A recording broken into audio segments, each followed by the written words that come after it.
안녕하세요. 훈스푼 채널 운영자 영어강사 윤관입니다.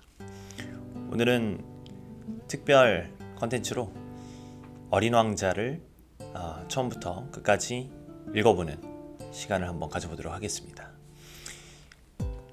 처음부터 끝까지 여러분들이 잠자기 전에 한번 들어보셔도 되고 그리고 여러 가지 이제 긴 시간 동안 할 게 없을 때 한번 들어보셨으면 좋겠어요.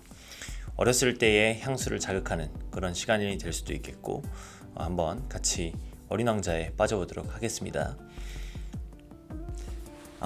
책은 The Little Prince 제목이고 Antoine de Saint-Exupéry 생택쥐베리에 의해서 지어진 책입니다. 준비되셨나요? 네. 시작해 보겠습니다. Chapter 1.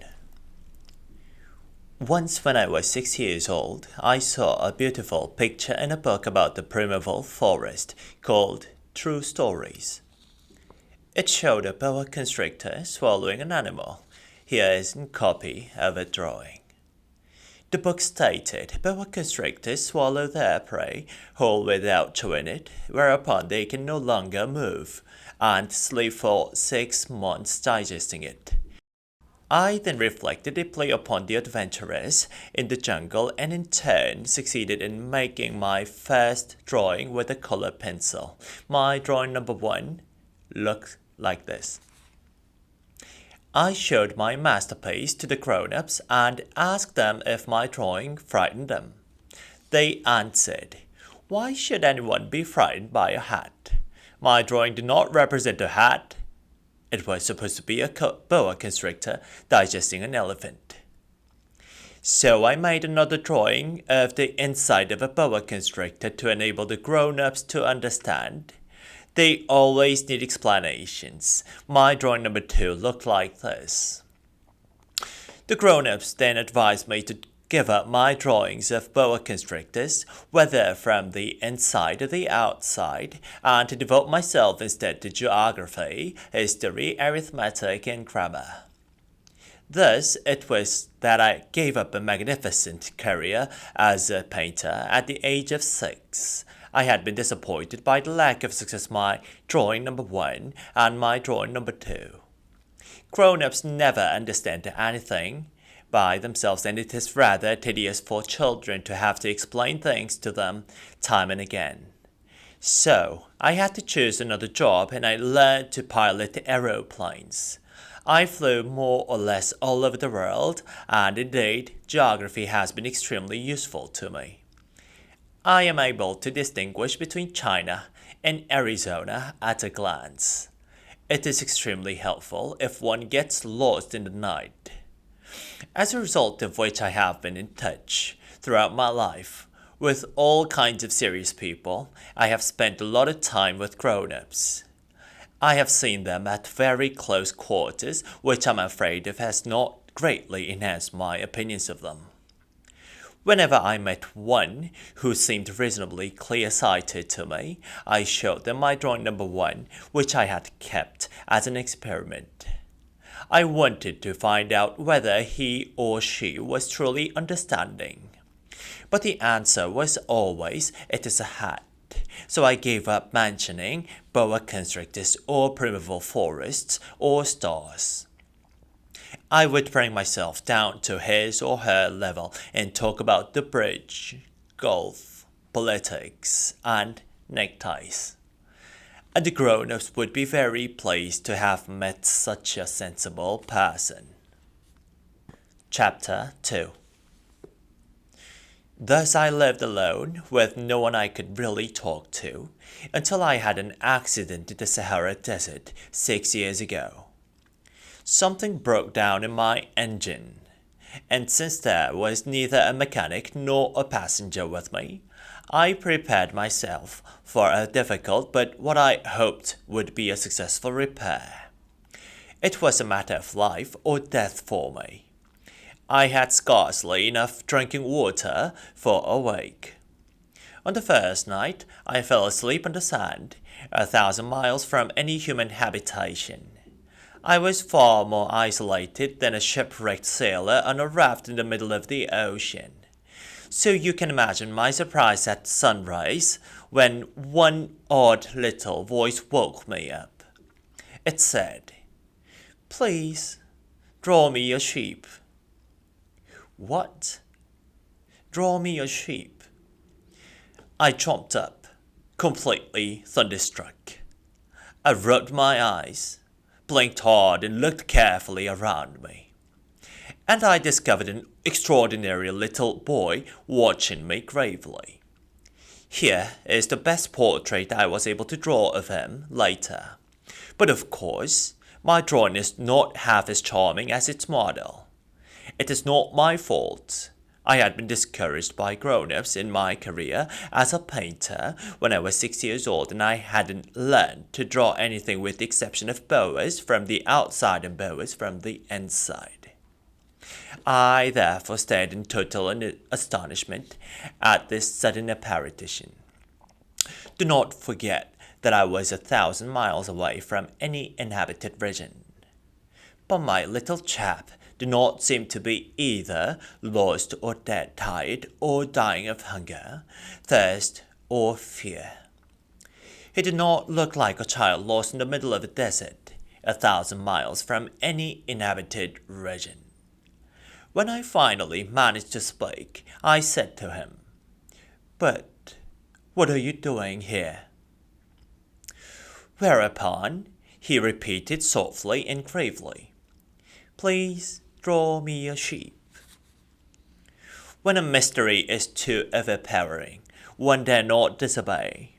Absurd as it seemed to me 1,000 miles from any habituation and in danger of death, I took a sheet of paper and my fountain pen out of my pocket. But I suddenly remembered that my studies had been concentrated on geography, history, arithmetic, and grammar. So I told the little chap, a little crossly, that I did not know how to draw. He replied, "That doesn't matter. Draw me a sheep." Since I had never drawn a sheep, I drew for him one of the two pictures I had drawn before.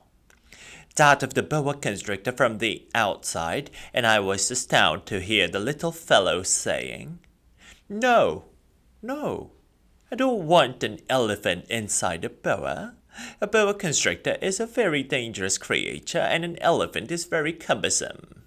Everything is very small where I live. I need a sheep. Draw me a sheep." So I drew. He looked at it carefully and said, "No, that one is already very sick. Draw me another one." And I drew. My little friend said gently and indulgently, "Don't you see that is not a sheep? It is a ram. It has horns." Once again, I made another drawing, but it was rejected too, like the previous ones. "This one is too old. I want a sheep that will live for a long time." My patience had run out by then, and I was in a hurry to start dismantling my engine as soon as possible, so I scribbled this drawing.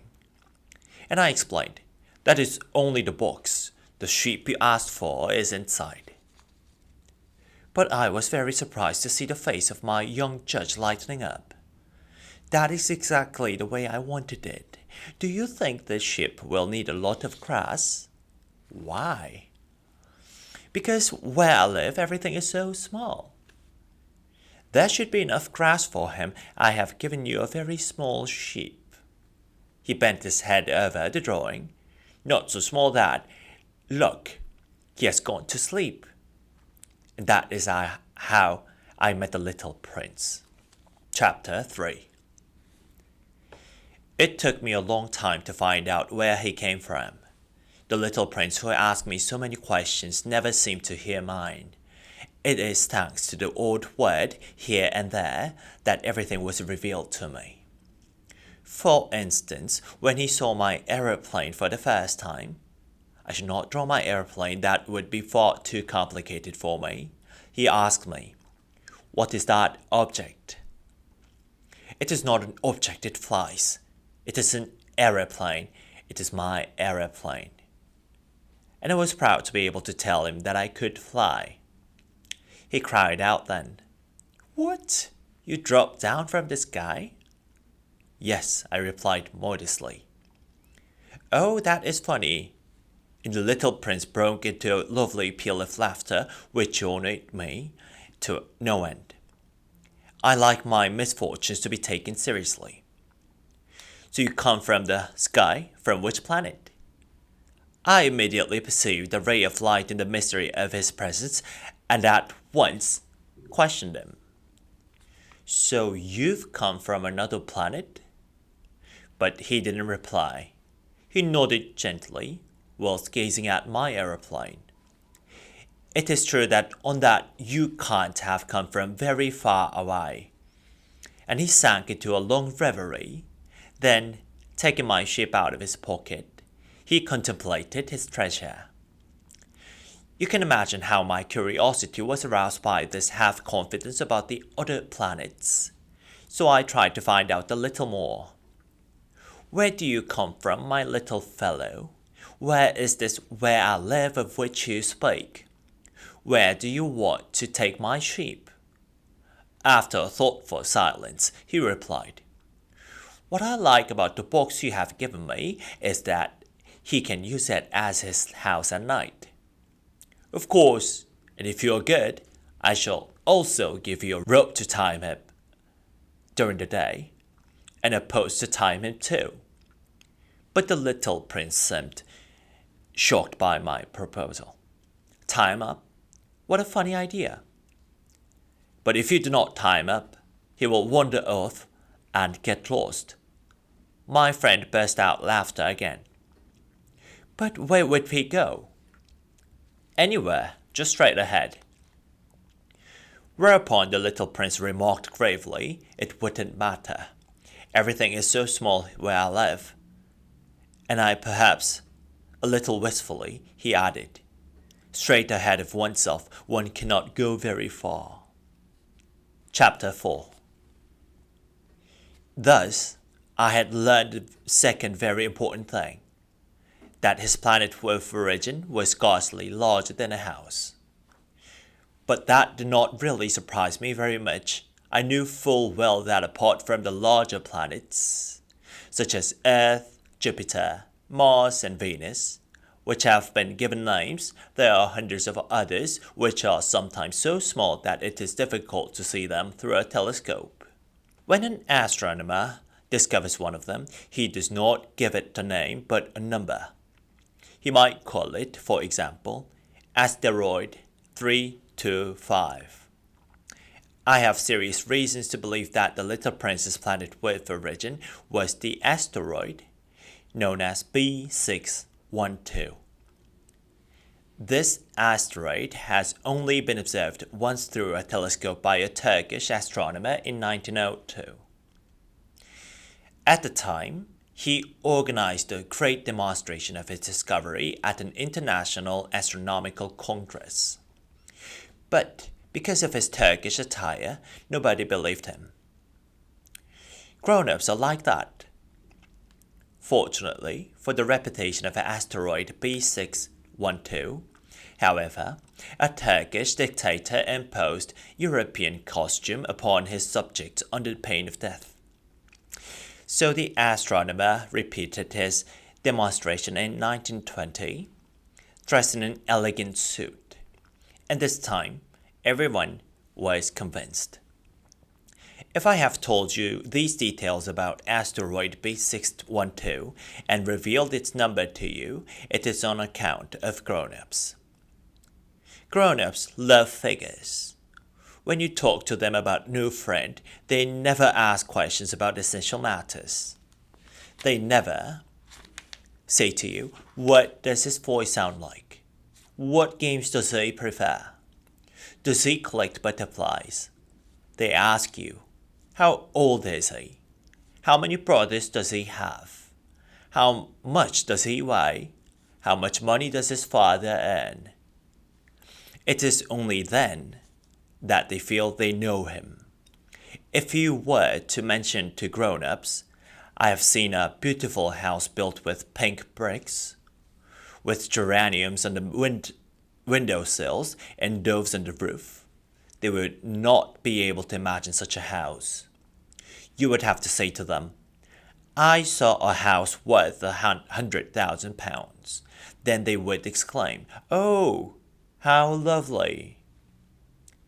Thus if you said to them, the proof that the little prince really existed was that he was enchanting, that he laughed, and that he wanted a sheep. Now, when you want a sheep, it proves that you exist. They will shrug their shoulders and will treat you as if you were a child. But if you say to them, the planet he came from was asteroid B612, then they will be convinced and leave you alone with their questions. That is the way they are. One must not hold it against them. Children should show great understanding towards grown-ups. But of course, for those of us who understand life, we could not care less about figures. I should have liked to start this story like a fairy tale. I should have liked to say, once upon a time, there was a little prince who lived on a planet scarcely bigger than himself and who had need of a friend. For those who understand that life is all about, it would have seemed closer to the truth. For I do not want my book to be read carelessly. I have experienced so much grief in settling down these memories. 6 years have already elapsed since my little friend left me with his sheep. If I am attempting to describe him, it is in order not to forget him. It is sad to forget a friend. Not everyone has had a friend, and I could become like grown-ups who are only concerned with figures. That is why I have bought a box of paints and pencils. It is hard to take up drawing again at my age, having never made my attempts, other than drawing a boa from the outside and a boa from the inside of the age of 6. I shall certainly endeavour to make my portraits as true to life as possible. But I am not at all sure of succeeding. One drawing is all right. Another shows no resemblance at all to its subject. The height is not right either. Here, the little prince is too tall. There, he is too small. And I am not sure about the color of his suit. But I persist by trial and error, and to the best of my ability. I shall also make mistakes about some more important details. But I must be forgiven for that. My friend never explained anything to me. Perhaps he thought I was like him. But unfortunately, I cannot see sheep through boxes. Perhaps I am a little like grown-ups. I am getting old. Chapter 5.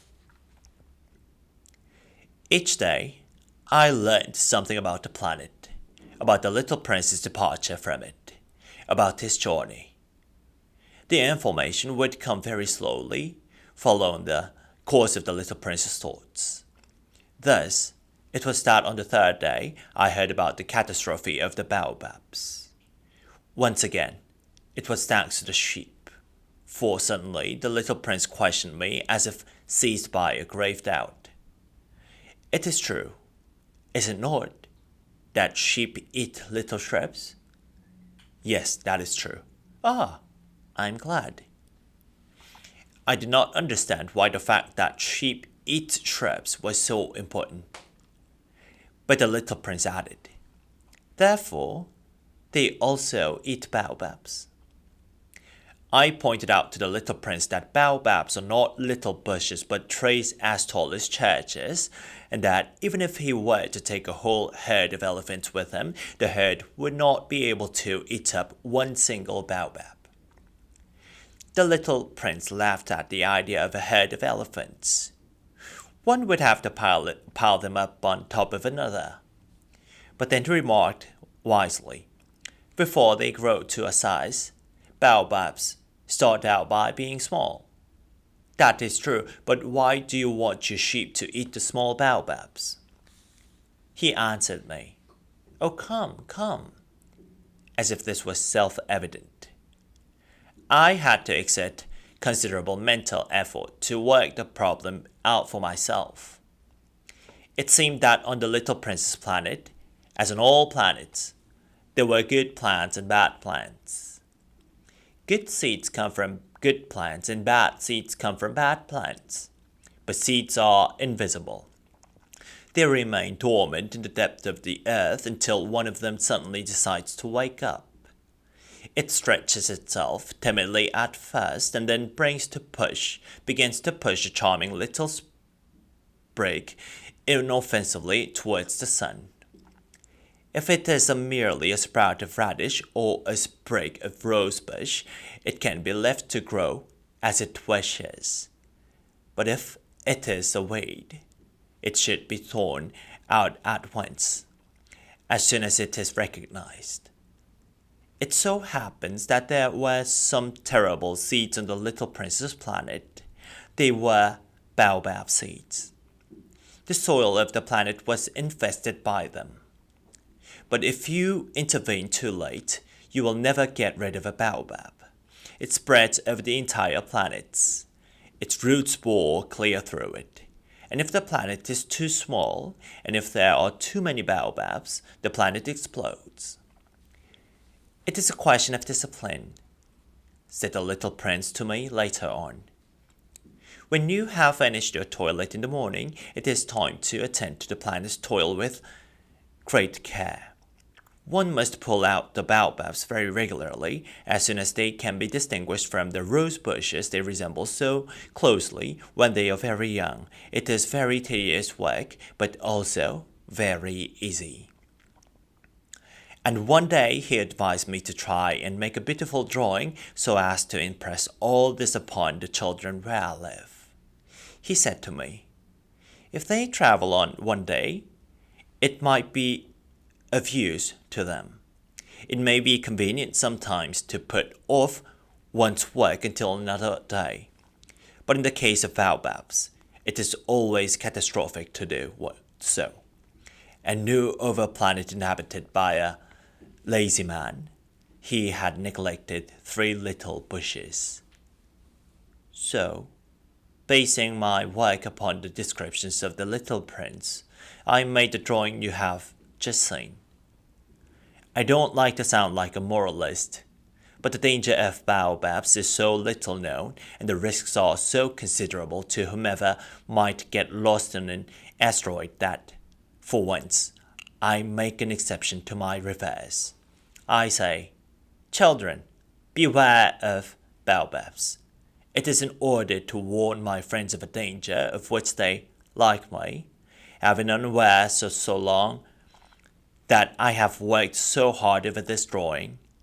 My lesson was worth it. You may ask yourselves, why are there no other drawings in this book as impressive as the drawing of baobabs? The answer is quite simple. I have tried, but with the others have not had the slightest success. When I drew the baobabs, I was driven by a feeling of urgency. Chapter 6.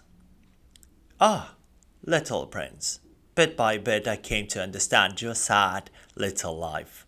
For a long time, your only entertainment had been the pleasure of watching sunsets.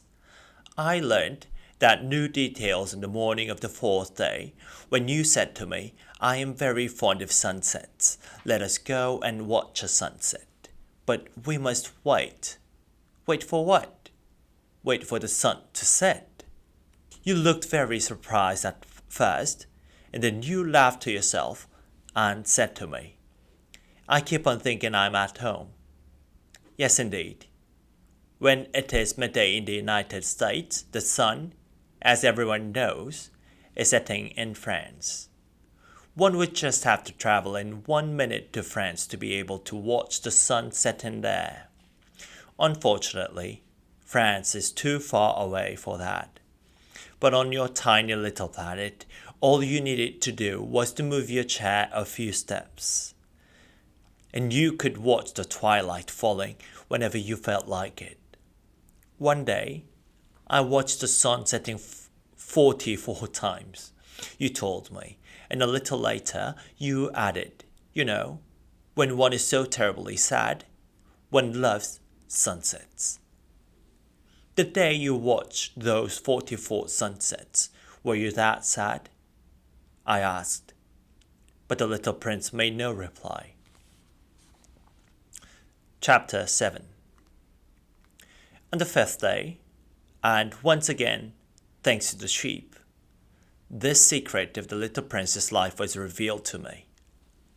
Without any preamble, and if it were the result of a silently thought-out problem, he asked me abruptly, a sheep, if it eats bushes, does it eat flowers too?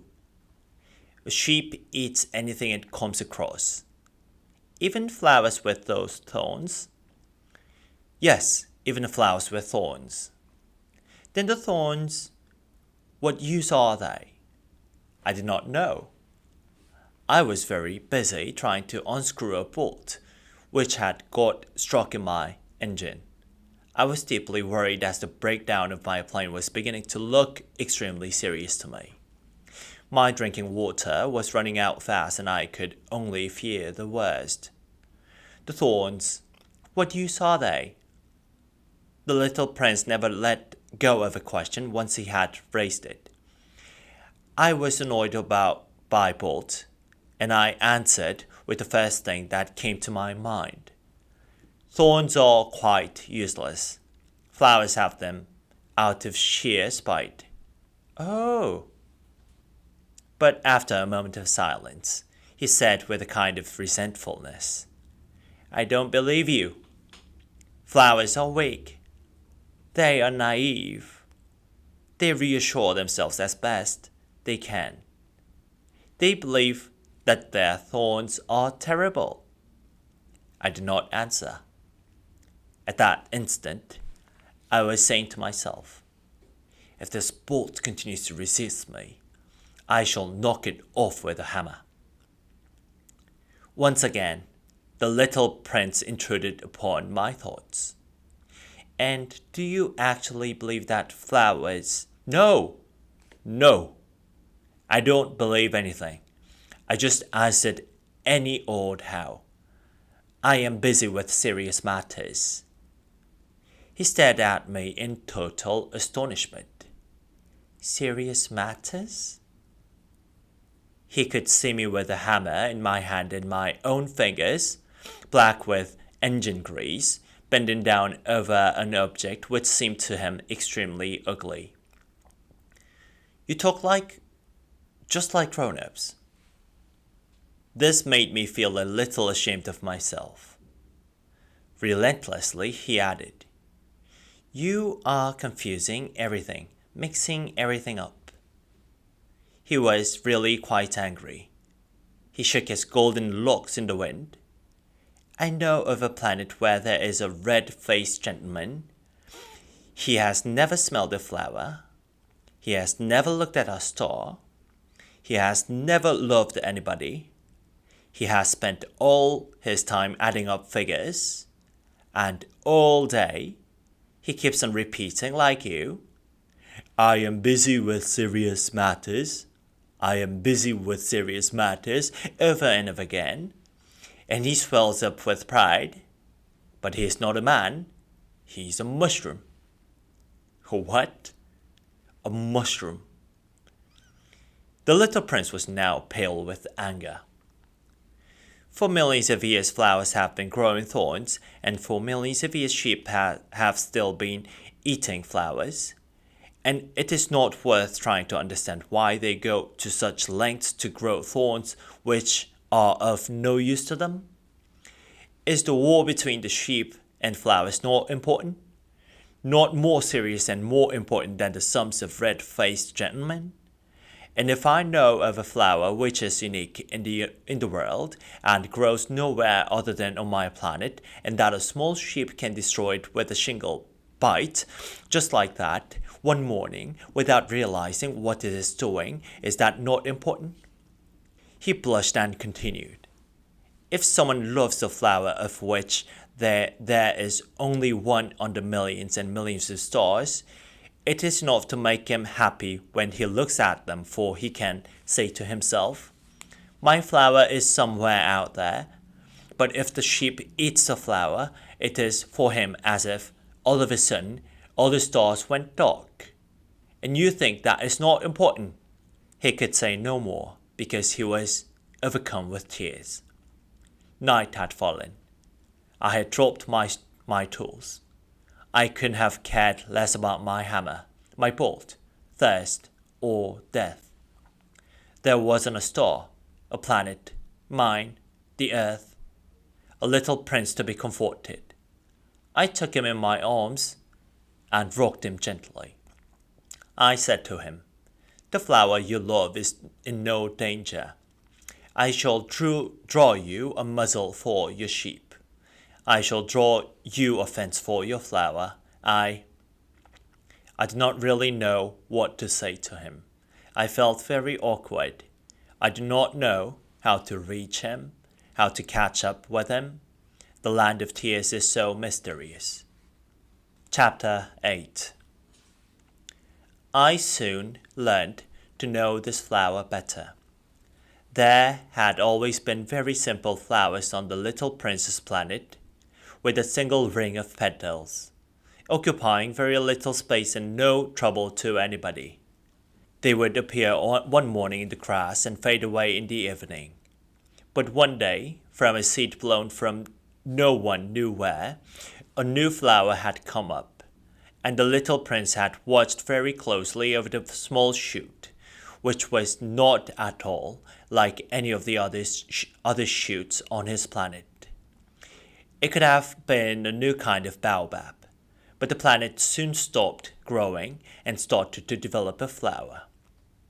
The little prince, watching the growth of an enormous bud, sensed that this could well lead to a miraculous apparition, but the flower continued her preparations for her beauty in the shelter of a green chamber. She chose her colors with great care. She dressed slowly, carefully arranging her petals one by one. She didn't wish to appear all crumpled, like a poppy. She only wished to appear in the full glory of her beauty. Oh yes, she was very vain. Her mysterious preparations had lasted 4 days and days. And then, one morning, when the sun was rising, she suddenly showed herself. And having worked so hard and taken such care, she yawned and said, "Ah, I'm only half awake. Forgive me. I'm still quite disheveled." But the little prince couldn't restrain his admiration and exclaimed, "Oh, how beautiful you are!" "Am I not?" the flower replied gently. "And I was born at the same time as the sun." The little prince had to admit that she was not excessively modest, but she was so enhancing. "I believe it's time for breakfast," she added a moment later. "Would you be kind enough to attend to my needs?" And the little prince, totally abashed, at once fetched a can of fresh water and sprinkled the flower. Thus it was that she began from the outset to torment him with her demanding vanity. One day, for example, referring to her 4 thorns, she said to the little prince, "Let them come, those tigers with their claws." "But there are no tigers on my planet," objected the little prince, "and anyway, tigers don't eat weeds." "But I am not a weed," the flower replied sweetly. "Please forgive me. I'm not afraid of tigers, but I hate droughts. You wouldn't have a screen for me by any chance?" "A horror of droughts. That's really bad luck for a plant," remarked the little prince, thinking to himself, "This flower is indeed a very complex creature." In the evening, I want you to put me under a glass dome. It is very cold here where you live, and rather uncomfortable. Now, where I come from—" Too late, she interrupted herself. She had arrived as a seed. She could not have known anything about other worlds. Embarrassed at having been discovered preparing such a naive lie, she coughed a couple of times so as to confuse the little prince. "Where is the screen?" "I was going to fetch it, but you were talking to me." Whereupon she coughed a little more so that she'd feel remorse. So the little prince, in spite of the goodwill his love engendered towards her, came gradually to doubt her. He had taken words of no importance seriously and became very unhappy. "I shouldn't have listened to her," he confided to me one day. "One should never listen to flowers. One must admire them and breathe their fragrance. Mine perfumed all my planet, but I did not know how to enjoy her. That tail of claws, which irritated me so much, should simply have touched my heart." And he confided further. "At the time, I wasn't able to understand anything. I should have based my judgment upon deeds and not words. She cast her fragrance and her radiance over me. I should never have run away from her.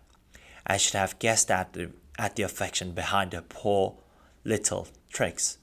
Flowers are so inconsistent, but I was too young to know how to love her." Chapter 9. I suspect that for his escape, he took advantage of the migration of wild birds. On the morning of his departure, he put his planet in perfect order. He carefully swept his active volcanoes. He possessed 2 active volcanoes, and they were very convenient for heating his breakfast in the morning. He also had a volcano which was extinct. But as he pointed out, you never know. So he also cleaned out the extinct volcano. If they are properly swept, volcanoes burn gently and regularly without any eruptions. Volcanic eruptions are like chimney fires. On Earth, of course, we are far too small to sweep our volcanoes. That is why they cause us so much trouble. The little prince tore up, not without a sense of sorrow, the last little baobab shoots. He believed that he would never have to return, but all these familiar activities seemed very precious to him on that last morning. And when he watered the flower for the last time and prepared to place her under her glass dome, he felt like crying. "Goodbye," he said to the flower. But she did not answer him. "Goodbye," he said again. The flower coughed. But it was not because she had a cold. "I've been silly," she whispered at last. "Please forgive me. Try to be happy." He was surprised by the absence of reproaches. He just stood there, quite bewildered, with the dome poised in midair. He did not understand this quiet sweetness. "Of course I love you," the flower said to him. "If you were not aware of it, it was my fault.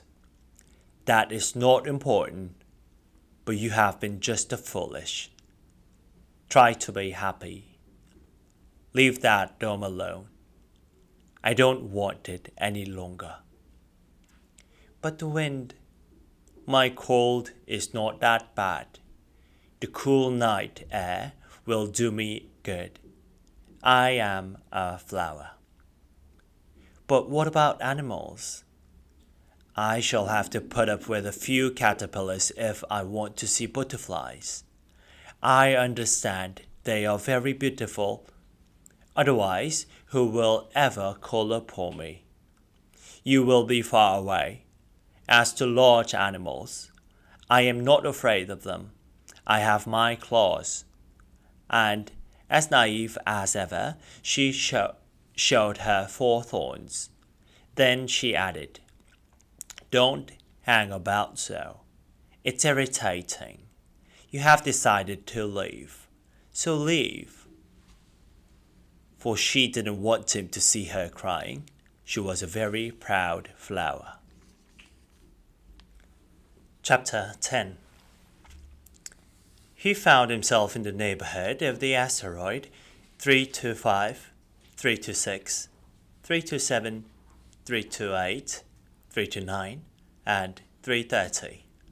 So he started by visiting him to look for an occupation and to add to his knowledge. The first one was inhabited by a king, clad in purple and ermine. He was seated on a throne, both simple and majestic. "Ah, here comes the subject," exclaimed the king when he spied the little prince. And the little prince wondered to himself, "How can you recognize me, since he has never seen me before?" He did not know that for kings the world is greatly simplified. To them, all men are subjects. "Come a little closer so that I may see you better," said the king, inordinately proud of having summoned to be king over at last. The little prince looked around to find a place to sit down, but the entire planet was covered by the magnificent ermine robe. So he remained standing, and since he was tired, he yawned. "It is contrary to etiquette to yawn in the presence of a king," said the monarch. "I forbid it." "I cannot help it," replied the little prince in confusion. "I have come a long journey, and I haven't slept at all." "In which case," said the king, "I order you to yawn. I have not seen anybody yawning for years. Yawns are a curiosity to me. Come now, yawn again. It is an order." "You are frightening me. I cannot yawn any more," said the little prince, blushing. Replied the king. "Then I order you sometimes to yawn, and sometimes to—" He spluttered a bit, and seemed vexed. For the king attached considerable importance to his authority being respected. He tolerated no disobedience. He was an absolute monarch.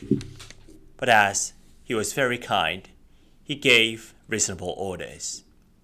"If I ordered the general," he would say, "if I ordered the general to change himself into a seabird, and if the general did not obey, it wouldn't be the general's fault. It would be my fault for ordering him to do the impossible." "May I sit down?" asked the little prince shyly. "I order you to sit down," replied the king, majestically gathering a fold of his ermine robe around him. But the little prince was puzzled. The planet was tiny. Over what could this king really rule?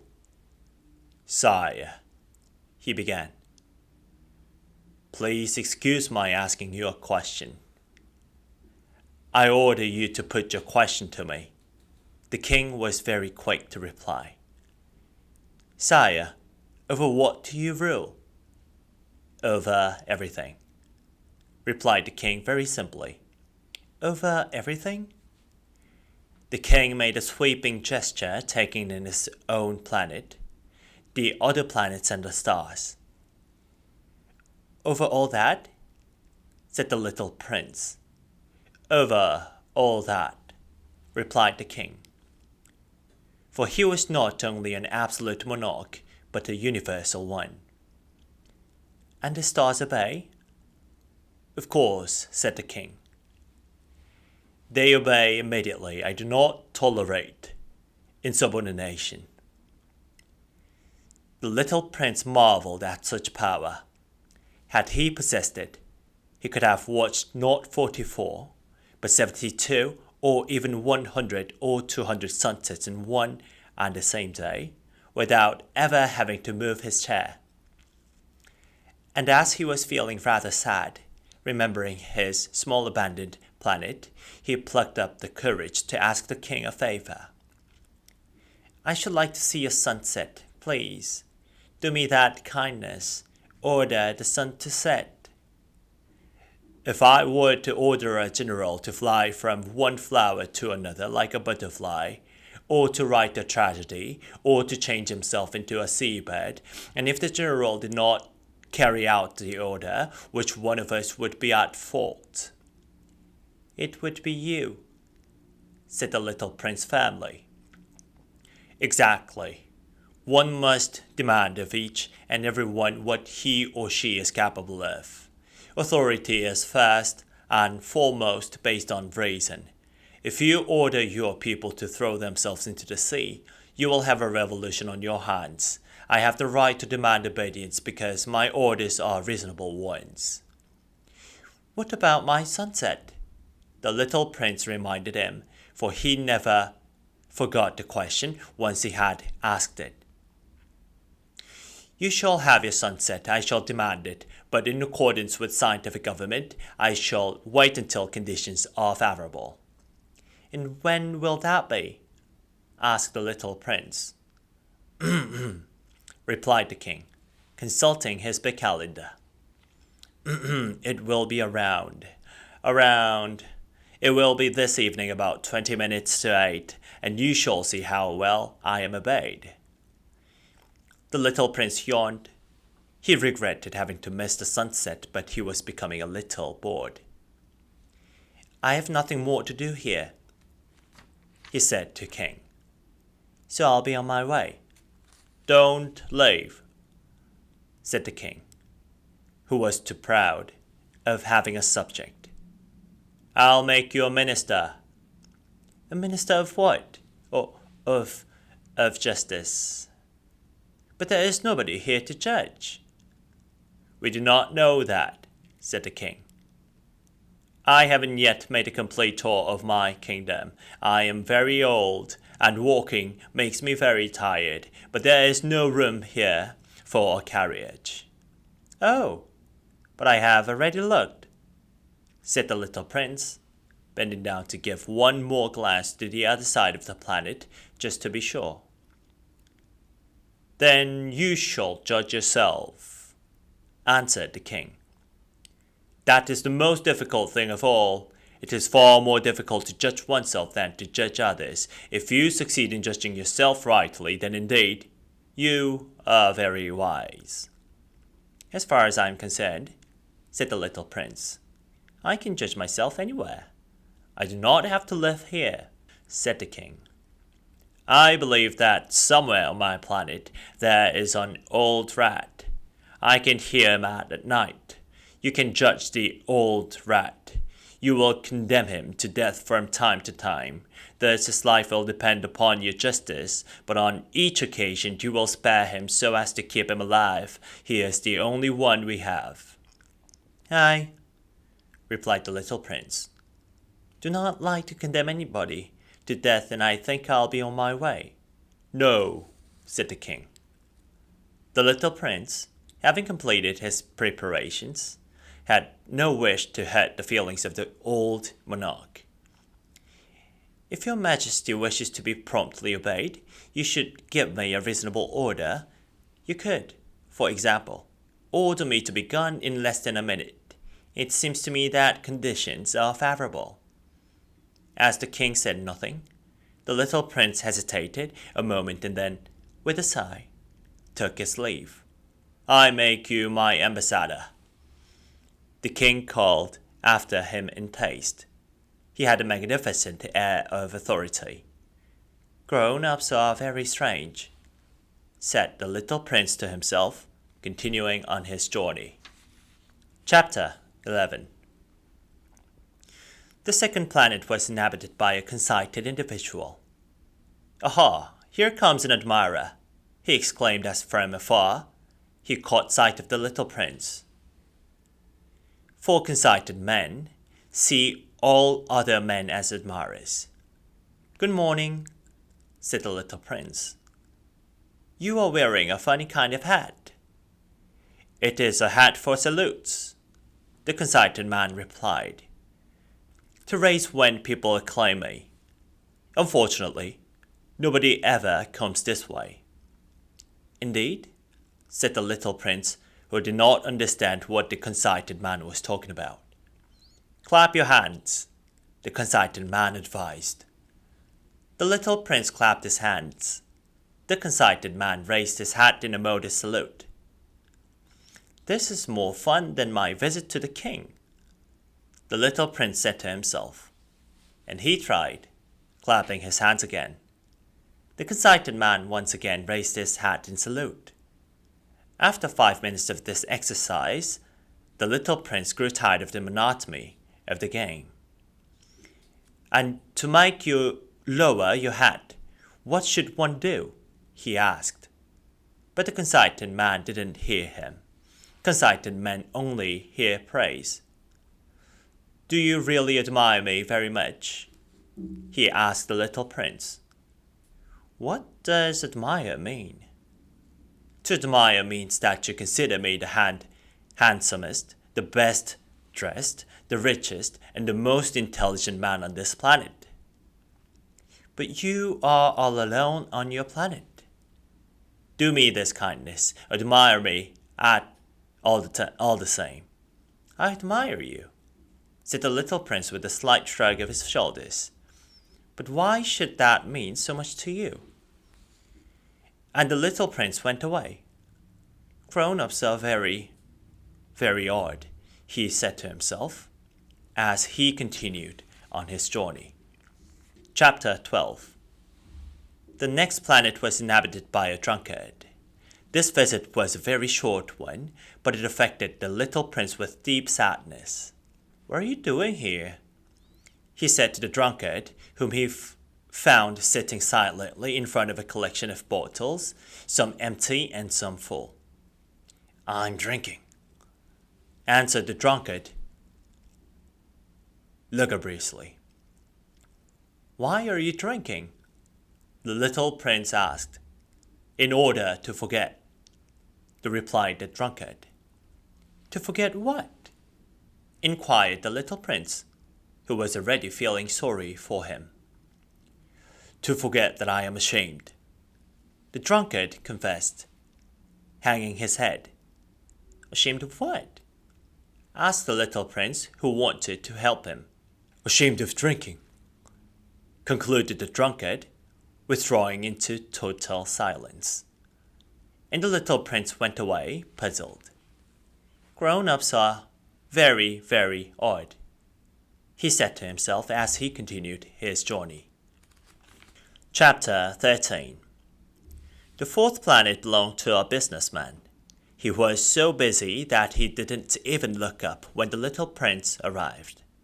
"Good morning," the little prince said to him. "Your cigarette has gone out."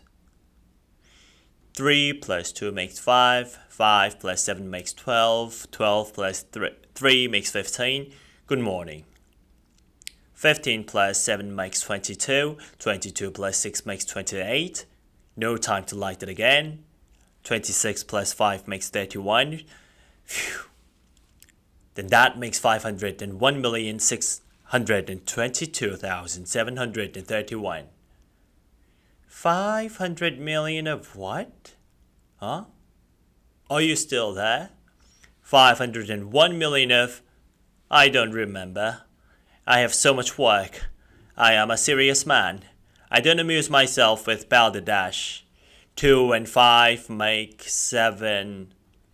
501 million of what? Repeated the little prince, who never in his life let go of a question once he had asked it. The businessman raised his head.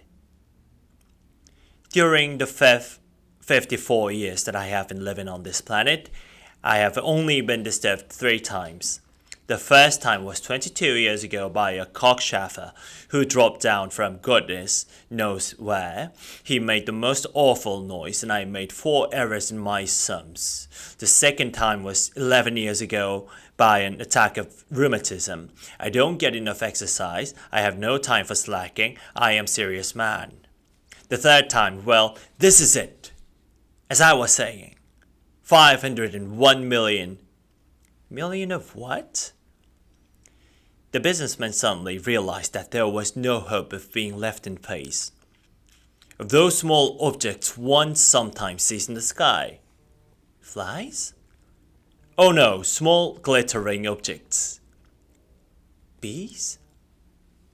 Oh no, small golden objects that set lazy men to idle dreaming. But I am a serious man. I have no time for idle dreaming.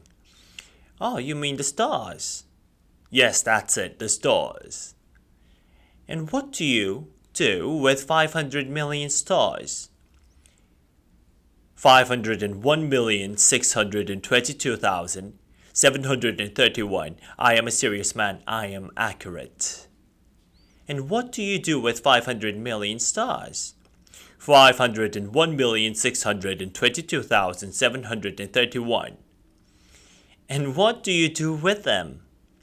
What do I do with them? Yes, nothing. I owe them. You own the stars? Yes. But I have already seen a king who... Kings own nothing. They reign over. It is quite different. And what use is it to you to own the stars? It makes me rich. And what is the point of being rich? It enables me to buy other stars, if anybody can find any. This man, the little prince said to himself, reasons a bit like my drunkard. Nonetheless, he put a few more questions. How can one own stars? Whose are they? The businessman asked peevishly. I don't know. They don't belong to anyone. In which case they are mine, because I was the first person to think of it. Is that sufficient? Of course it is. When you find a diamond that belongs to nobody, it is yours. When you discover an island that belongs to no one, it is yours. When you are the first to have an idea, you take out a patent on it, it is yours. And I own the stars because nobody else before me thought of owning them. That is logical, said the little prince. And what do you do with them? I manage them. I count them and recount them, said the businessman. I am a man concerned with matters of consequence. The little prince was still not satisfied. If I own a silk scarf, I could put it around my neck and take it away with me. If I owned a flower, I could pick it and take it away with me. But you cannot pick stars. No, but I can put them in the bank. Whatever does that mean? It means that I write down the number of my stars on a piece of paper and then I put it in a drawer and lock it with a key. And is that all? It is enough. Quite amusing, thought the little prince. Rather poetic, but an exercise of no real importance. The little prince's ideas about what was important were very different from those of grown-ups. I myself own a flower which I water every day, he told the businessman. I own 3 volcanoes which I clean out every week. I always include the one which is extinct. One never knows. It is good for my volcanoes and good for the flower I own. But you are of no use of the stars. The businessman opened his mouth but found nothing to say, and the little prince went on his way. Grown-ups are certainly absolutely extraordinary, he said to himself, as he continued on his journey. Chapter 14. The 5th planet was very strange. It was the smallest one of all. There was just enough room for a lamppost and a lamplighter. The little prince wondered what could be the use of a lamppost and a lamplighter somewhere in the sky, on a planet without houses or people. Nonetheless, he said to himself, perhaps the lamplighter is absurd. However, he is not as absurd as the king, the conceited man, the businessman, and the drunkard, for at least his work has some meaning. When he lights a street lamp, it is as if he brought one more star to life, or one more flower. When he extinguishes his lamp, it puts the flower or the star to sleep. It is a beautiful occupation, and since it is beautiful, it is truly useful. When he arrived on the planet, he saluted the lamplighter respectfully. Good morning, sir. Why have you just put out your lamp? Those are the orders, replied the lamplighter. Good morning. What are the orders? The orders are that I put out my lamp. Good evening. And he lit his lamp again. But why have you just lit it again? Those are the orders, replied the lamplighter. I don't understand, said the little prince. There is nothing to understand, said the lamplighter. Orders are orders.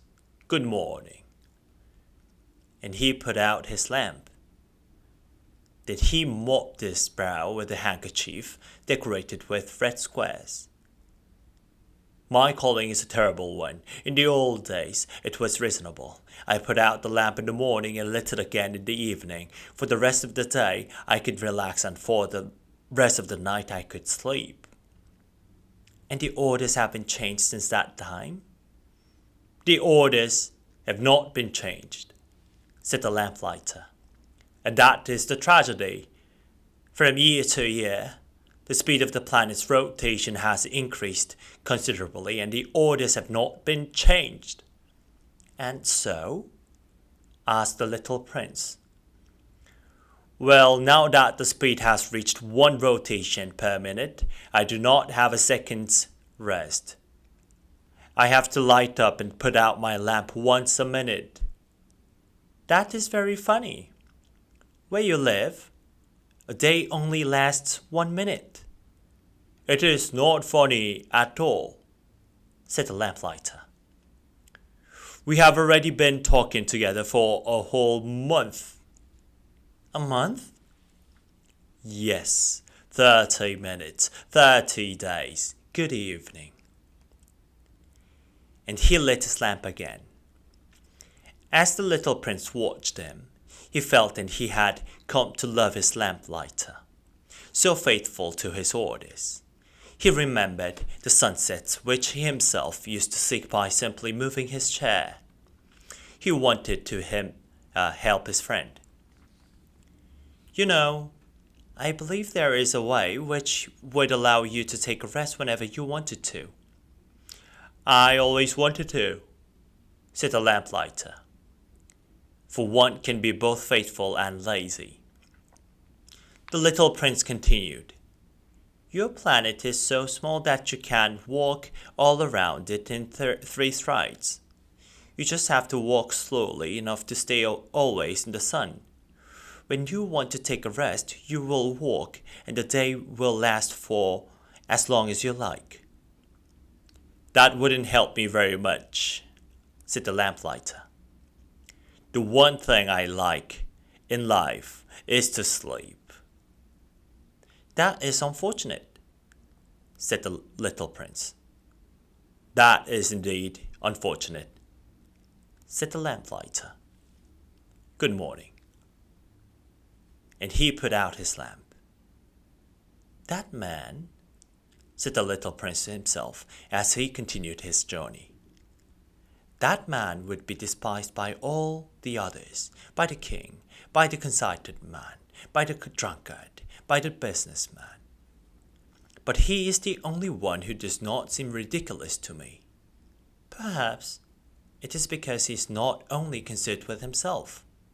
With a sigh of regret, he said to himself once again. That man is the only one I could have made my friend.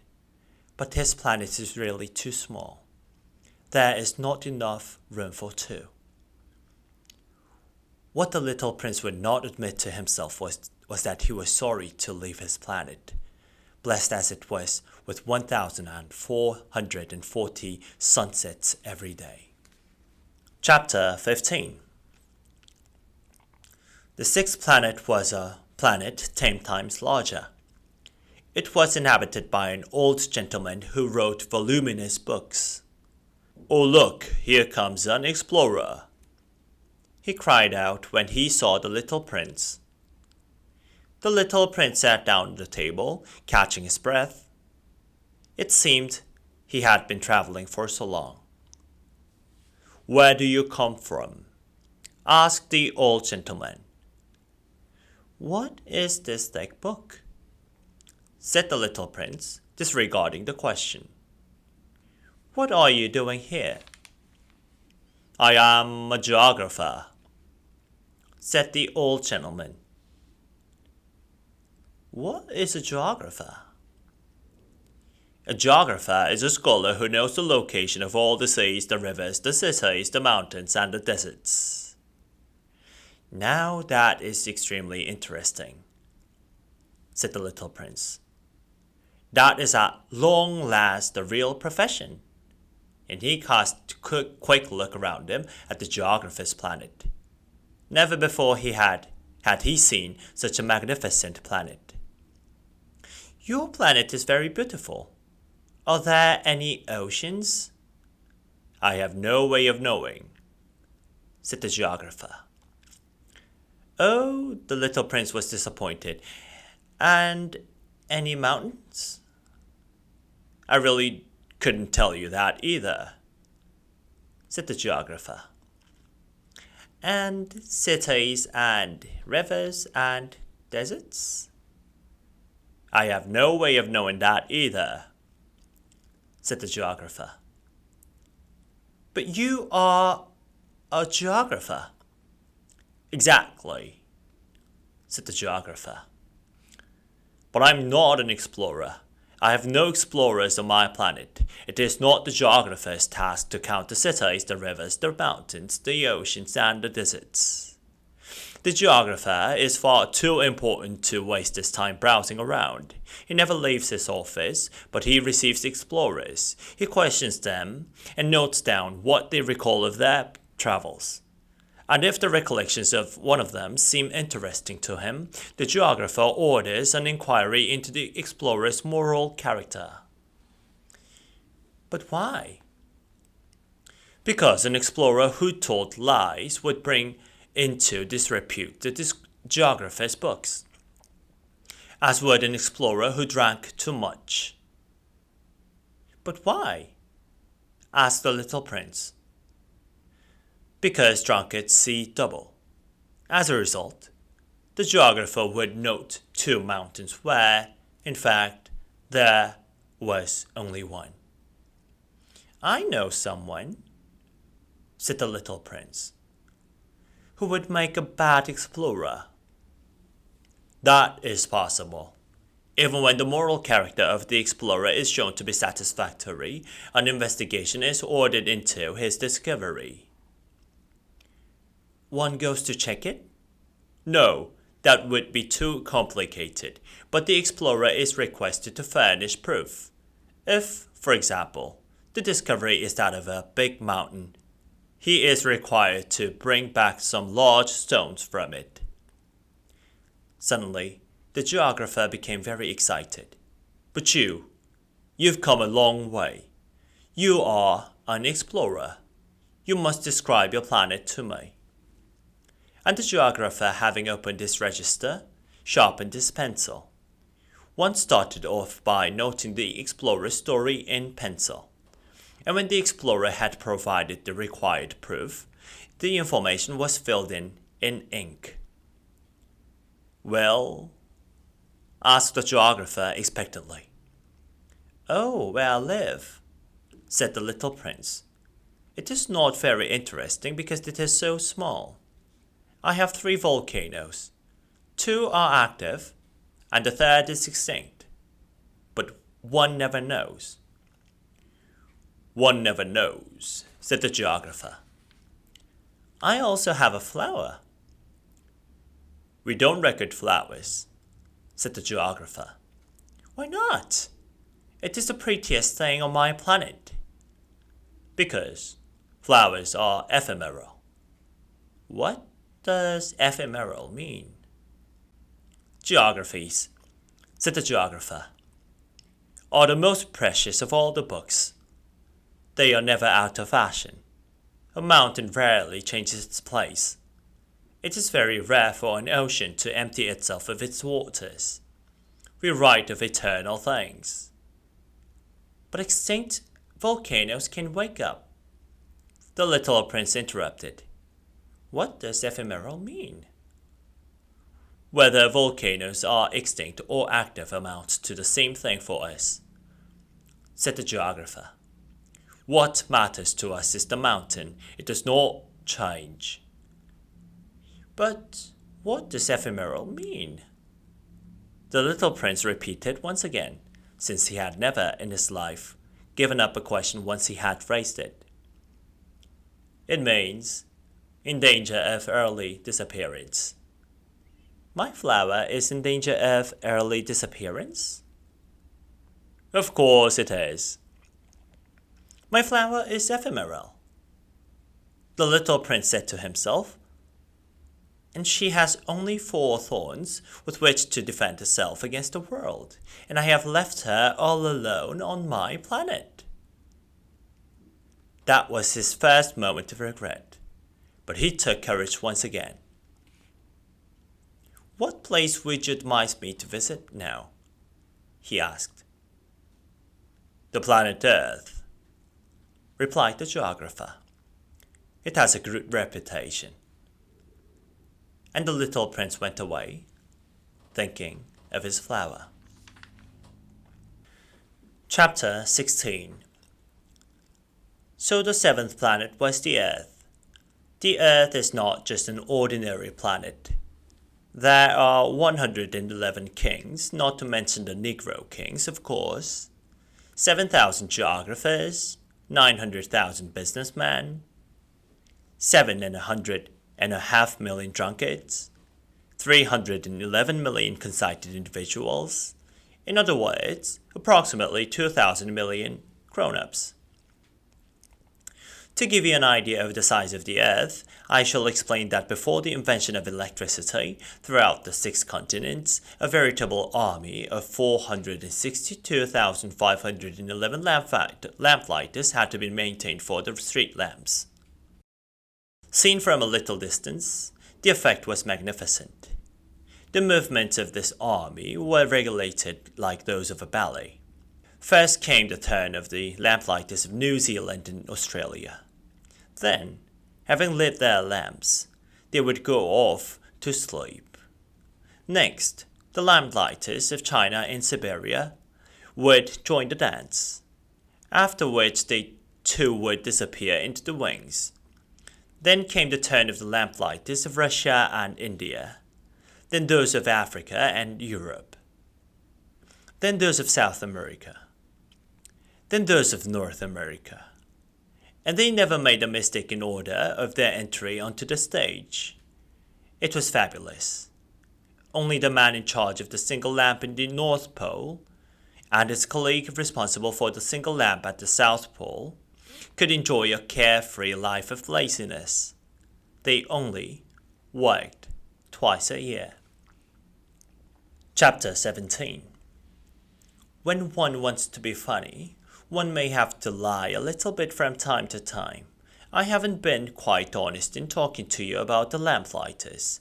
I am running a risk of giving a false idea about the planet to those who do not know it. Men occupy very little space on the Earth. If the 2 billion inhabitants occupying their planet were to stand upright and crowded together, as at a meeting, they could easily live on a public square 20 miles long and 20 miles wide. All humanity could be piled up on a tiny islet in the Pacific. Grown-ups, of course, will never believe you. They think that they take up a lot of space. They consider themselves as important as baobabs. You should invite them to make their own calculations. They adore figures and would be pleased. But do not waste your time on such a chore. It is unnecessary. I know. You trust me. So when the little prince arrived on the earth, he was very surprised not to see any people. He was beginning to fear he had come to the wrong planet when a coil, pale gold as the moon, moved in the sand. "Good evening," said the little prince politely. "Good evening," said the snake. "What planet have I fallen on?" asked the little prince. "On the planet Earth, in Africa," replied the snake. "Oh, then there are no people on Earth?" "This is the desert. There are no people in the desert. The earth is big," said the snake. The little prince sat down on a stone and looked up at the sky. "I wonder," he said, "if the stars are lit up so that each one of us can find his own star again. Look at my planet. It is right above us. But how far away it is." "It is beautiful," said the snake. "Why have you come here?" "I am having some difficulties with the flower," the little prince replied.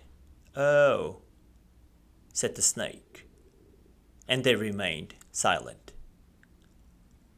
"Where are the men?" said the little prince, at last resuming the conversation. "One feels rather lonely in the desert." "It is just as lonely among men," said the snake. The little prince gazed at him for a long time. "You are a strange animal," he said at last. "You are as thin as a finger." "But I am more powerful than a king's finger," said the snake. The little prince smiled. "You do not look very powerful. You don't even have paws. You cannot even travel." "I can carry you farther than a ship," said the snake. He twined himself around the little prince's ankle like a golden bracelet. "Whomever I touch, I send back to the earth from which they came," he added. "But you are pure and innocent and come from a star." The little prince said nothing. "I feel sorry for you, so weak on this earth of granite. I may be able to help you one day. If you became too homesick for your own planet, I can—" "Oh, I understand you perfectly," said the little prince. "But why do you talk in riddles all that time?" "I solve them all," said the snake, and they both fell silent. Chapter 18. The little prince crossed the desert and met with only one flower. A flower with very few petals, a flower of no importance. "Good morning," said the little prince. "Good morning," said the flower. "Where are the men?" the little prince inquired politely. The flower had once seen a caravan passing. "Men? I believe there are about 6 or 7 of them. I caught a glimpse of them several years ago, but one never knows where to find them. The wind blows them around. They have no roots, which makes their life rather trying." "Goodbye," said the little prince. "Goodbye," said the flower. Chapter 19. The little prince climbed a high mountain. The only mountains he knew of were the 3 volcanoes, and they only reached up to his knees. and he used the extinct volcano as a footstool. From the top of a mountain as high as this one, he said to himself, I should be able to see the whole planet at one glance, and all the people. But the only things he could see were peaks of rocks as sharp as needles. Good morning, he said politely. Good morning, good morning, good morning, answered the echo. Who are you? Asked the little prince. Who are you? Who are you? Who are you? Answered the echo. Be my friends, I'm all alone, he said. I'm all alone, all alone, all alone, answered the echo. What a strange planet, he thought to himself. It is quite dry, covered with peaks, salty, and inhospitable, and the people have no imagination. They just repeat whatever one says to him. On my planet, I had a flower. She was always the first to speak. Chapter 20.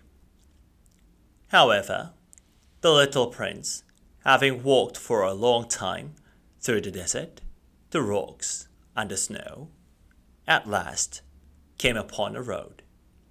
And all roads lead to man. Good morning, he said, coming upon a garden full of roses. Good morning, said the roses. The little prince gazed at them. They all resembled his flower. Who are you? He asked in amazement. We are roses, said the roses. Oh, exclaimed the little prince. And he was suddenly overcome with sadness. His flower had told him that she was the only one of her kind in the universe. And here were the 5,000 of them, all alike, in one single garden. She would be rather resentful, he thought to himself.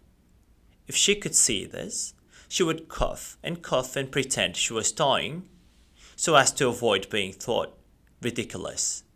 And I would have to pretend to nurse her, for otherwise she would really let herself die, in order to humiliate me. And he said to himself once again, I thought I was rich, with a flower unique in the world, whereas in fact all I had was a common rose.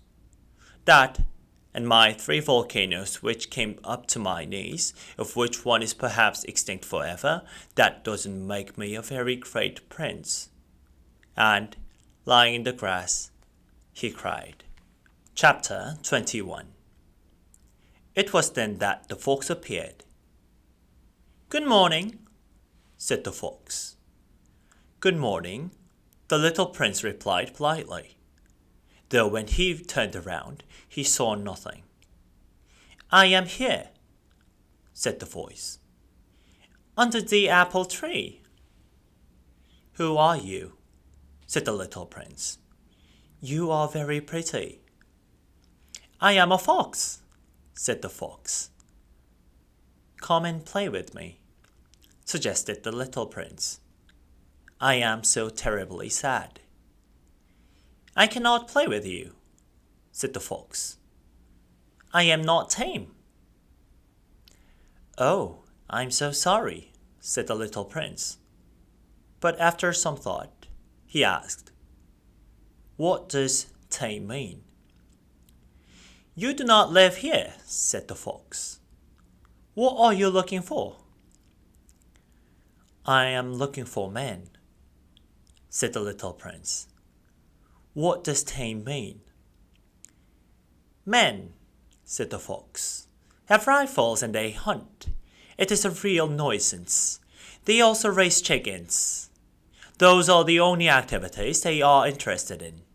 Are you looking for chickens? No, said the little prince. I am looking for friends. What does tame mean? It is something which is too often forgotten, said the fox. It means to establish ties. To establish ties? That's right, said the fox. To me, You are still just a little boy like 100,000 other little boys, and I have no need of you. And you have no need of me either. To you, I am just a fox like 100,000 other foxes, but if you tame me, we shall need one another. To me, you will be unique, and I shall be unique to you. I'm beginning to understand, said the little prince. There is a flower. I think she has tamed me. Possibly, said the fox. One sees all sorts of things on earth. Oh, but this is not an earth, said the little prince. The fox seemed puzzled. On another planet? Yes. Are there any hunters on that planet? No. That's interesting. Any chickens? No. Nowhere is perfect, sighed the fox. Presently, he returned to his theme. My life is monotonous. I hunt chickens and men hunt me. All chickens are alike and all men are alike, so I get a little bored. But if you tame me, my life will be full of sunshine. I shall recognize the sound of step, different from all others. The other steps send my hurrying underground. Yours will call me out of my burrow like the sound of music. And look yonder. Do you see the cornfields? I do not eat bread. Wheat is of no use to me. Those cornfields don't remind me of anything, and I find that rather sad. But you have hair the color of gold. So it will be marvelous when you have tamed me. Wheat, which is also golden, will remind me of you, and I shall love the sound of the wind in the wheat. The fox became silent and gazed for a long time at the little prince. I beg of you, tame me, he said. Willingly, the little prince replied. But I haven't got much time. I have friends to discover and a lot of things to understand. One can only understand the things one tames, said the fox. Men have no more time to understand anything. They buy ready-made things in the shops, but since there are no shops where you can buy friends, men no longer have any friends. If you want a friend, tame me. What should I do? Asked the little prince. You must be very patient, replied the fox. First, you will sit down at a little distance from me, like that in the grass. I shall watch you out of the corner of my eye, and you will say nothing. Words are a source of misunderstandings, but every day you can sit a little closer to me. The next day, the little prince returned. You should have come back at the same time, said the fox. If, for example, you come at 4 o'clock in the afternoon, I shall start feeling happy at 3 o'clock. As the time passes, I shall feel happier and happier. At 4 o'clock, I shall become agitated and start worrying. I shall discover the price of happiness. But if you come at just any time, I shall never know when I should prepare my heart to greet you. One must observe certain rites. What is a rite? Asked the little prince. It is something which is all too often forgotten, said the fox. It is what makes one day different from other days, 1 hour different from other hours. For example, there is a rite among my hunters. On Thursdays, they go dancing with the village girls, so Thursday is a marvelous day for me. I can take a walk as far as the vineyards, but if the hunters were to go dancing just any day, every day would be like any other day for me, and I would never have a holiday. Thus it was that the little prince tamed the fox, and when the time came for his departure, the fox said, "Oh, I shall cry." "It is your own fault," said the little prince. "I wished you no harm, but you wanted me to tame you." "Yes, indeed," said the fox. But you are going to cry, said the little prince. That is so, said the fox. Then it has not helped you in any way. It has helped me, said the fox, because of the color of the wheat fields. Then he added, Go and have another look at the roses, and you will understand that yours is indeed unique in all the world. Then you will come back to say goodbye to me, and I shall tell you a secret as a gift. The little prince went off to a look at the roses again. None of you is all like my roses. As yet, you are nothing, he said to them. Nobody has tamed you, and you have tamed no one. You are like my fox. When I first encountered him, he was just a fox like 100,000 other foxes. But I made him my friend, and now he is unique in the world. And the roses were greatly embarrassed. You are beautiful, but you are empty, he continued. One cannot die for you. To be sure, an ordinary passerby would believe that my very own rose looked just like you. But she is far more important than all of you because she is the one that I have wanted. And it is she that I have placed under a glass dome.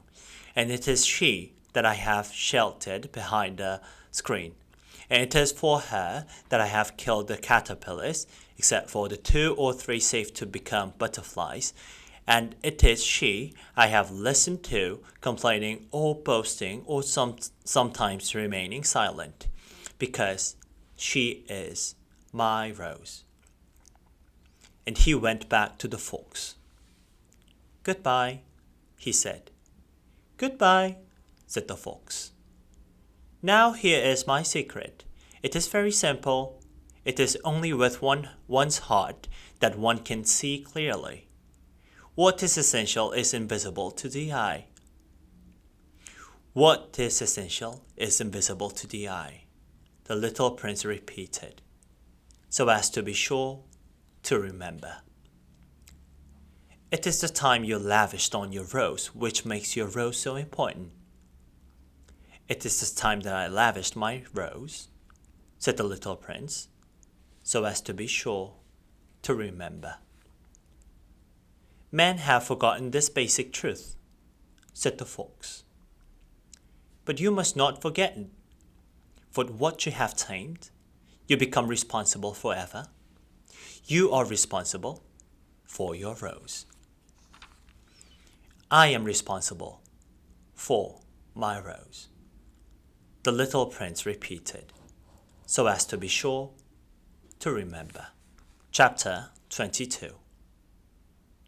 Good morning, said the little prince. Good morning, said the railway signalman. What do you do here? Asked the little prince. I sort out the travellers in bundles of 1,000, said the signalman. I shot the trains carrying them, now to the right, now to the left.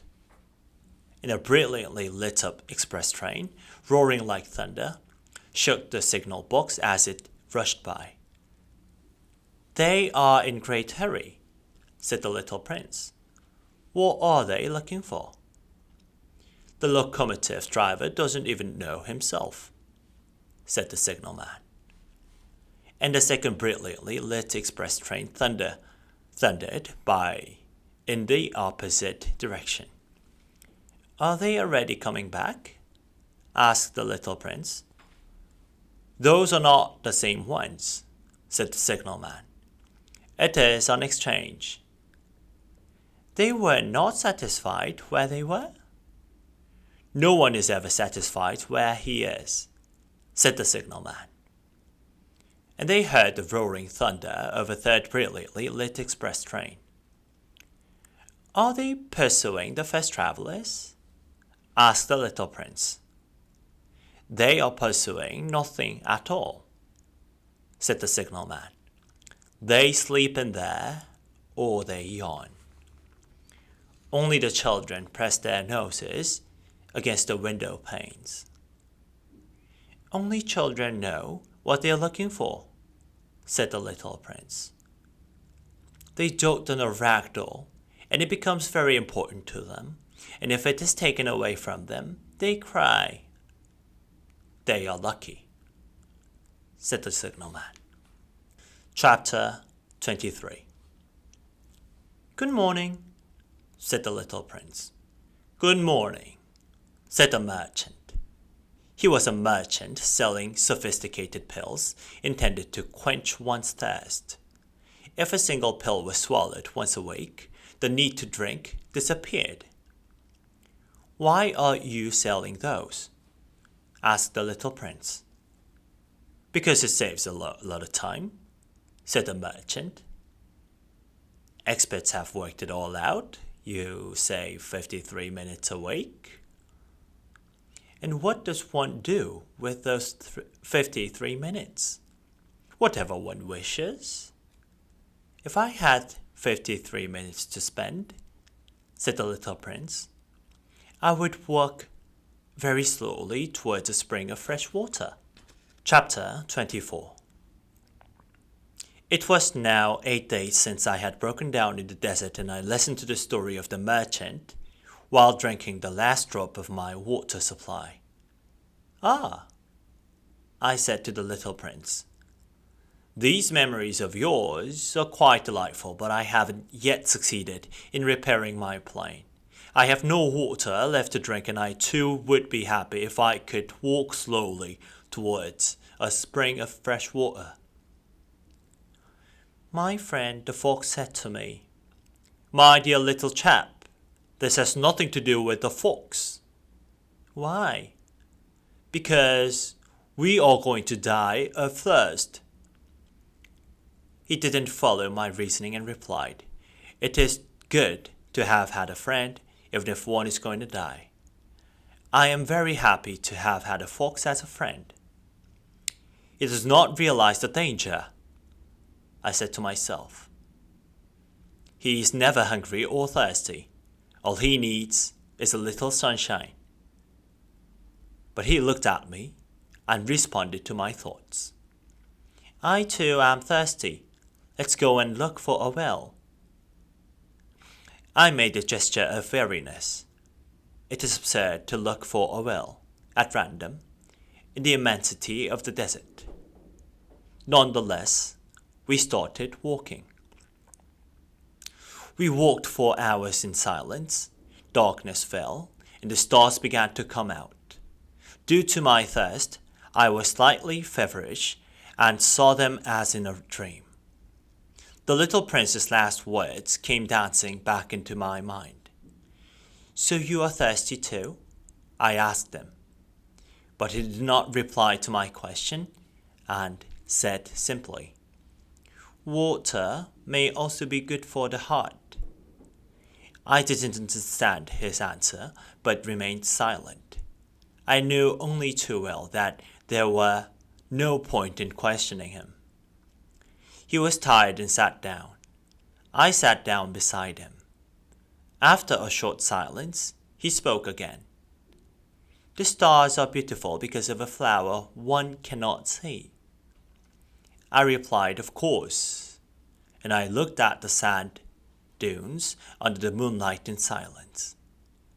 The desert is beautiful, he added. As it was true, I have always loved the desert. One sits down on a sand dune, sees nothing, hears nothing. Yet one can feel a silent radiation. What makes the desert so beautiful, said the little prince, is that it hides a well, somewhere. I was surprised by a sudden awareness that the sand's mysterious radiation. When I was a little boy, I lived in a very old house, and a legend told us that a treasure was buried there. To be sure, nobody had ever discovered it, nor even searched for it. Perhaps, but it cast an enchantment over that house. My home was hiding a secret in the depths of its heart. Yes, I said to the little prince, be it a house, The stars, or the desert, the source of their beauty, cannot be seen. I am glad that you agree with me, he said. As the little prince fell asleep, I took him in my arms and started walking again. I was deeply moved. It seemed to me I was carrying a very fragile treasure. It even seemed to me that there was nothing more fragile on all the earth.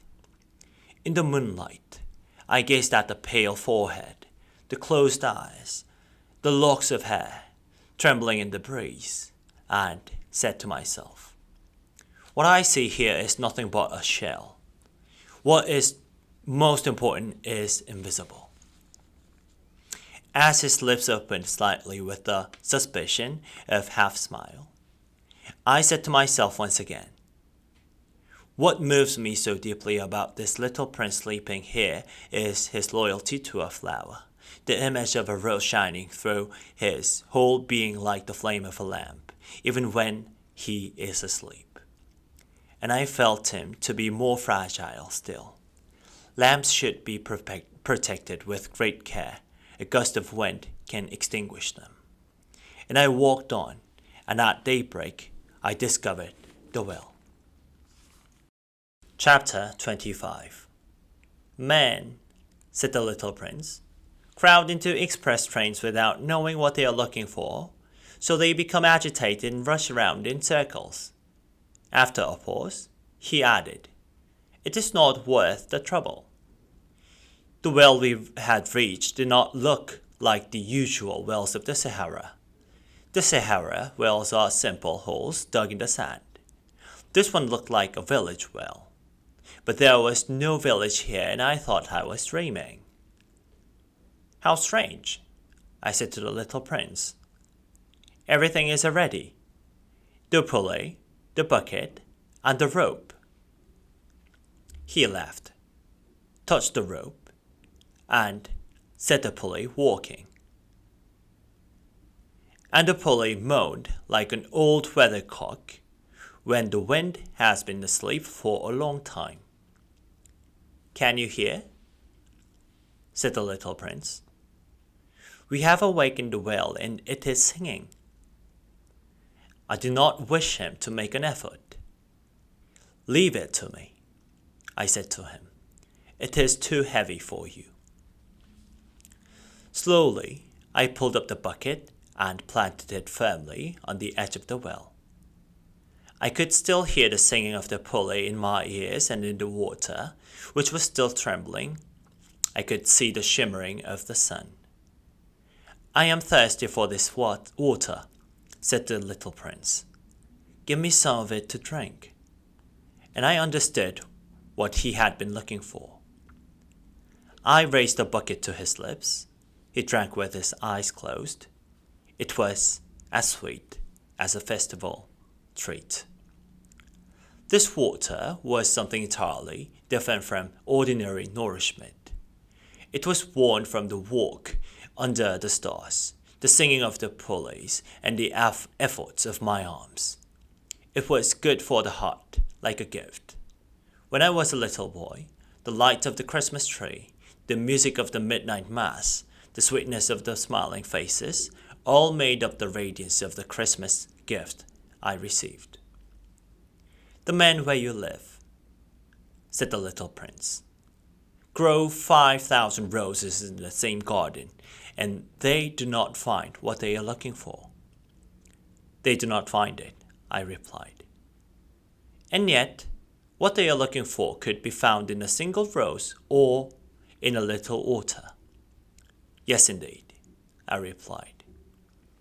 And the little prince added, but the eyes are blind. One must look with the heart. I had drunk the water. I was breathing easily. The sand at sunrise is the color of honey, and I was very much enjoying this honey color. Why then was I feeling such grief? You must keep your promise, said the little prince softly, as he sat down beside me again. What promise?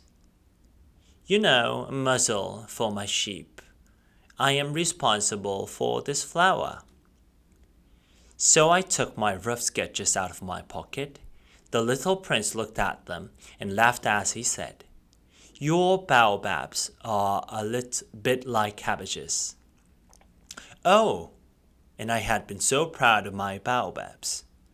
Your folks, its ears, they look like bit like horns, and they are too long. And he laughed again. You are unfair, little prince. Remember, I could only draw boa constrictors from the outside and the boa constrictors from the inside. Oh, that's enough, he said. Children understand. So I drew a muzzle with a pencil, and my heart ached when I gave it to him. You have plans I know nothing about. But he didn't answer. Instead, he said to me, You know, my descent to the earth, tomorrow will be its anniversary. Then, after a short silence, he added, I came down very near here. And he blushed. And once again, without understanding why, I had a strange feeling of sorrow. However, a question came to my mind. So it is not by mere chance that on the morning I met you 8 years ago, you were wandering around all by yourself and 1,000 miles from any human habitation? You were returning to the place where you had landed? The little prince blushed again, and I added, a little hesitantly, Perhaps because of the anniversary? The little prince blushed again. He never answered questions, but when one blushes, it means yes, does it not? Oh dear, I am a bit frightened, I said to him. Reassuringly, he replied, Now you must work. You must get back to your engine. I shall wait for you here. Come back tomorrow evening. But I was not reassured. I remembered the fox. One runs the risk of carrying a bit if one allows oneself to be tamed. Chapter 26. Beside the well, there was the ruin of an old stone wall. When I came back from my work on the following evening, I saw from some distance my little prince sitting on top of it, his legs dangling, and I heard him saying, Don't you remember? It was not quite here. No doubt another voice answered him, since he replied, Yes, yes, it is the right day, but not the right spot. I continued, walking towards the wall, but still could neither see nor hear anybody. Yet the little prince answered once again, Yes, of course, you will see where my track begins in the sand. Just wait for me there. I shall be there tonight. I was a mere 20 meters from the wall, and yet I could see nothing. After a short silence, the little prince spoke again. Is your poison good? Are you sure it will not make me suffer for too long? I stopped in my tracks, my heart aching, but I still did not understand. Now, go away, he said. I want to get down. Whereupon I dropped my eyes to the front of the wall, and what I saw made me leap into the air. It was there, raising its head towards the little prince. One of those yellow snakes which you kill you in a matter of seconds. Groping in my pocket for my revolver, I started running. But because of the noise I was making, the snakes gently slipped back into the sand like the dying spray of a fountain, and in no apparent hurry disappeared among the stones with a light metallic sound. I reached the wall just in time to catch my little prince in my arms. His face was white as snow. What does this mean? I asked him. Why are you taking with snakes? I had untied the golden muffler which never left him. I had moistened his temples and given him a little water to drink. And now I didn't dare to ask him any more questions. He looked at me gravely and put his arms around my neck. I could feel his heart beating like the heart of a dying bird, shot with someone's rifles. He said to me, "I'm so glad to discover what was the matter with your engine. Now you can go home." How did you know? In fact, I was coming to tell him that, contrary to all expectations, my endeavors had been successful. He didn't reply to my question, but whispered, "I too am going home today." Then he added a little sadly, "It is much farther away. It is far more difficult." I could sense that something quite extraordinary was about to happen. I was holding him tightly in my arms like a child, and yet it seemed to me that he was slipping straight down into my abyss, and I could do nothing to prevent it. His gaze was grave and lost in the distance. "I have your sheep, and I have the box for the sheep, and I also have the muzzle." Andrew smiled sadly. I waited for a long time. I could feel that little by little he was getting warmer. "My dear little man, you were afraid." Of course, he had been frightened, but he laughed gently. "I shall be far more frightened this evening." Once again, I was frozen by a sense of something irreparable, and I realized that I couldn't bear the thought of never hearing the laughter again.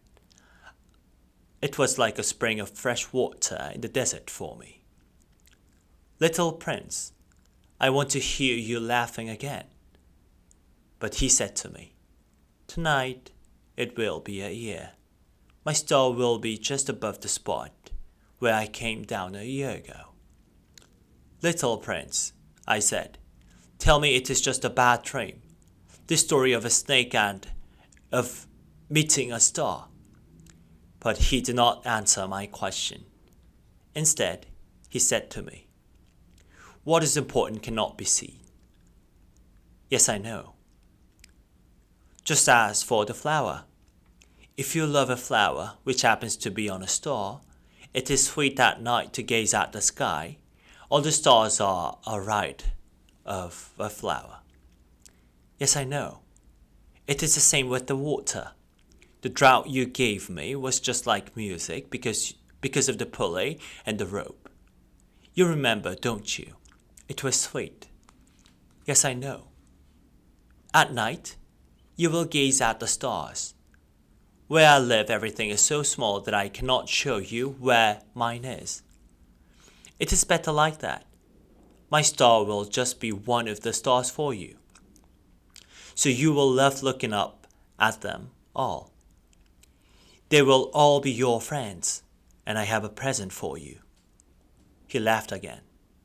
"Ah, little prince, my dear little prince. I love to hear that laughter." "Precisely, that will be my gift, as it was with the water." "What are you saying?" "The stars mean different things to different people. For some, they are nothing more than twinkling lights in the sky. For travelers, they are guides. For scholars, they are food for thought. For my businessmen, they are wealth. But for everyone, the stars are silent, except from now on, just for you." "What do you mean?" "When you look up at the sky at night, since I shall be living on one of them and laughing on one of them, for you it will be as if all the stars were laughing. You and only you will have stars that can laugh." And as he said, he laughed. "And when you are comforted, time's suits and sorrows, you will be happy to have known me. You will always be my friend. You will want to laugh with me. And from time to time, you will open your window, just for the pleasure of it. And your friends will be astonished to see you laughing whilst gazing at the sky. And so you will say to them, 'Yes, stars always make me laugh.' And they will think you are crazy, I shall have played a very naughty trick on you. And once again he laughed. It will be as if I had given you, instead of stars, a lot of little bells that can laugh. And again he laughed. Then he became serious again. Tonight, you know, do not come. I shall not leave you. I shall seem to be in pain. I shall look as if I were dying. It is like that. Do not come to see that. There's just no point. I shall not leave you. But he was worried. I am telling you this, partly because of the snake. It must not bite you. Snakes are vicious creatures. They can bite just for the fun of it. I shall not leave you. But the thought reassured him. It is true that they have no poison left for a second bite. That night, I did not see him set out. He had left without a sound.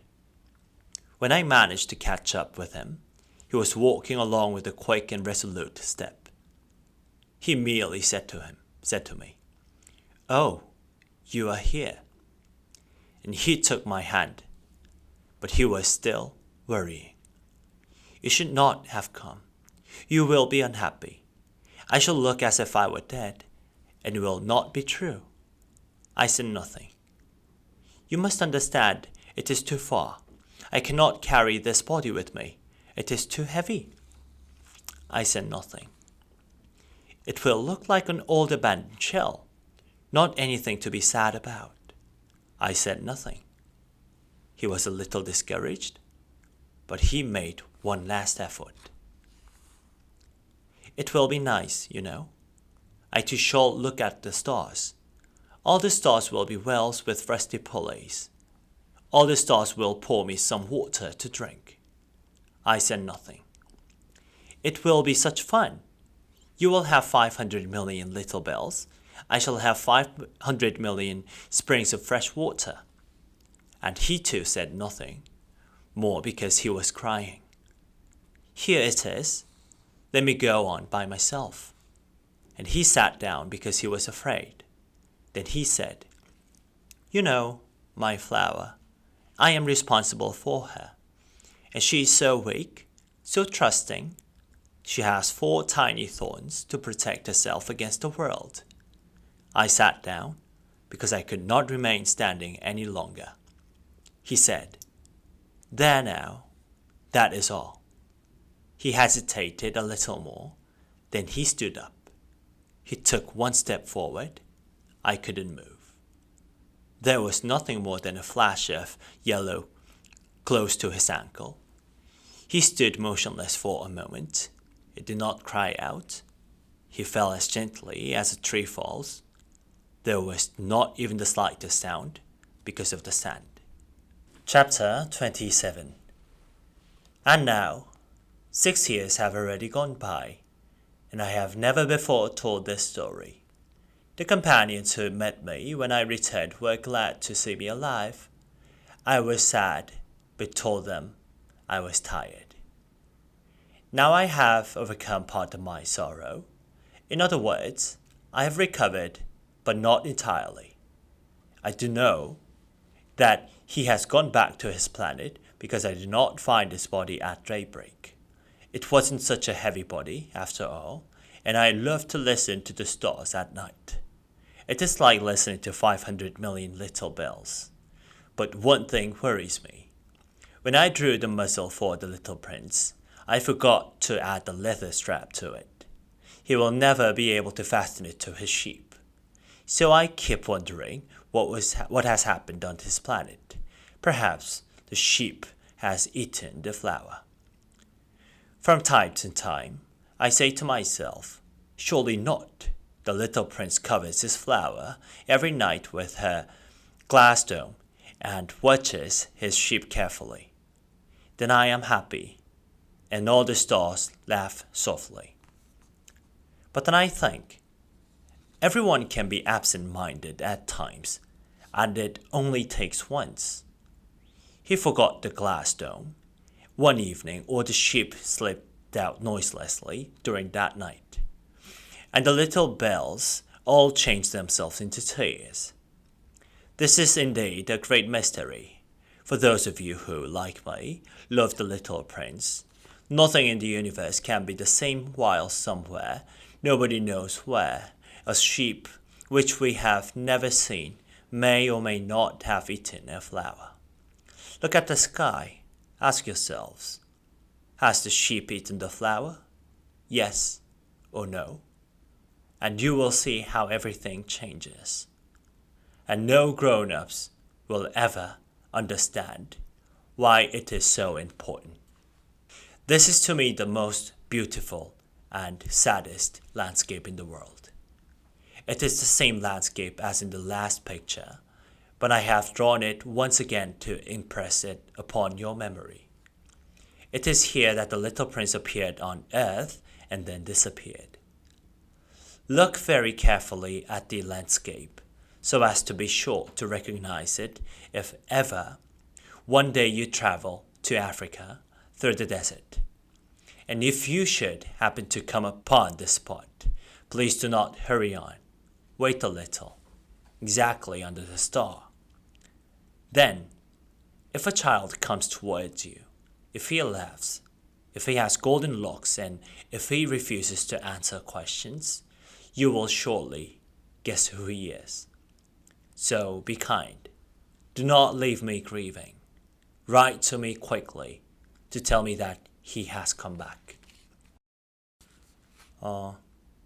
여기까지 어린왕자 읽기를 마치도록 하고 다음 시간에는 또 특별한 다른 책을 가지고 잠을 자게 만들어 드리겠습니다. 자, 여기까지 혼스푼 영어 강사 윤은관이었습니다.